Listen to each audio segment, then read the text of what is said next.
It's Karolyi broadcasting live from backstage at Mohgan Sun Arena. Tonight, the big Carnival of Madness Tour and the headliner Shinedown. With me, Barry from Shinedown. How are you, man? Good, sir. Good to see you. Good to see you as well. Welcome back to Connecticut. It's funny because over the years, especially the last 10 years, there are a few bands that CCC has really gotten behind, like Stained and like Nonpoint and Linkin Park and Kid Rock's career. There's a bunch of different ones. Sure. And it's nice to see the progression of these bands and see how they've graduated from venue to venue and see their careers grow.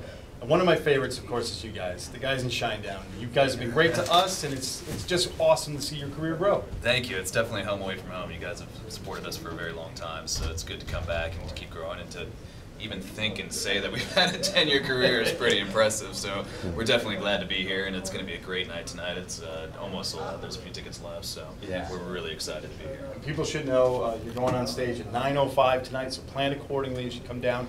But and I hear the show tonight. It's going to be interesting. Correct me if I'm wrong, but you're covering kind of your whole career, all the singles that you've released, and then some. So tell us a little bit about the show. It's going to be a good mix. It's the biggest production Shinedown's ever done. There's video and all sorts of fun stuff, and I don't want to give too much away, but it's definitely a side of Shinedown you haven't seen before, and we're going to hit all those songs that people want to hear. That's what we're here for, and the fans have always supported us over the years and kept us doing what we're doing along with you guys. Yeah, we're going to give back, give as many of those singles and songs they want to hear as can, but we also have to play a couple songs for us, and a couple of newer tracks, the Alice in Wonderland track that we did, and then also the track from Sylvester Stallone's movie Expendables called Diamond Eyes or Bimble, which we did right before Deftones' Diamond Eyes came out, even though I'm a big fan of the record. It just happened to be that way, right. And I don't know, maybe we were on the same wavelength at the time, but yeah, we're really excited to get up there and play. We'll play for an hour and 50, almost 2 hours, maybe about 17 songs. Oh, it's going to be awesome.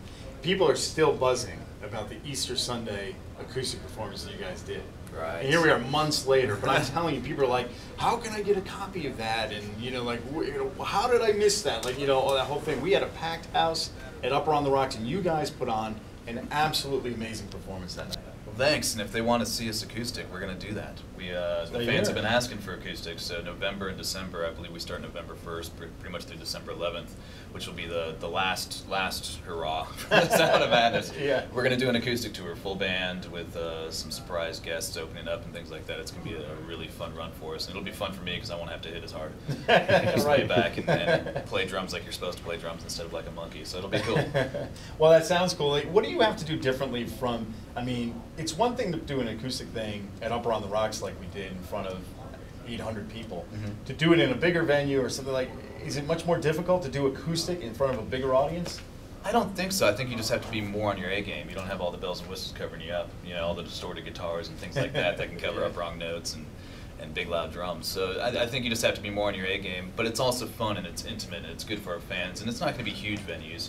It'll be 2,000 seaters, which is a lot, but it's going to be more of a storyteller's kind of vibe, and I think Brent will explain a lot of what's behind the songs, and maybe, and we haven't figured it all out yet, but maybe even have a little question and answer kind of session going on with the audience, but really make it something special, because after this, it's time to go off and do a new record.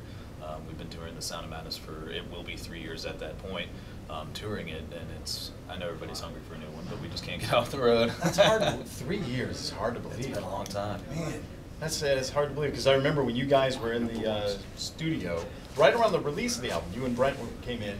I remember you were asking me, what do you think of the album? And I said flat out, I think it's the best one you guys have done. It's really, if you watch the songwriting evolution and the playing over the years, it's quite a graduation album to album. Sure. And this most recent one is by far, I think, your best, most complete album. So, I don't know, it's just hard to believe it's been that long already. It is, and it's going to be exciting to get in the studio and see how much we've grown since then. We look at bands like U2 and Aerosmith and bands like that have had a long career and been able to change over time with the times, but still stay true to themselves.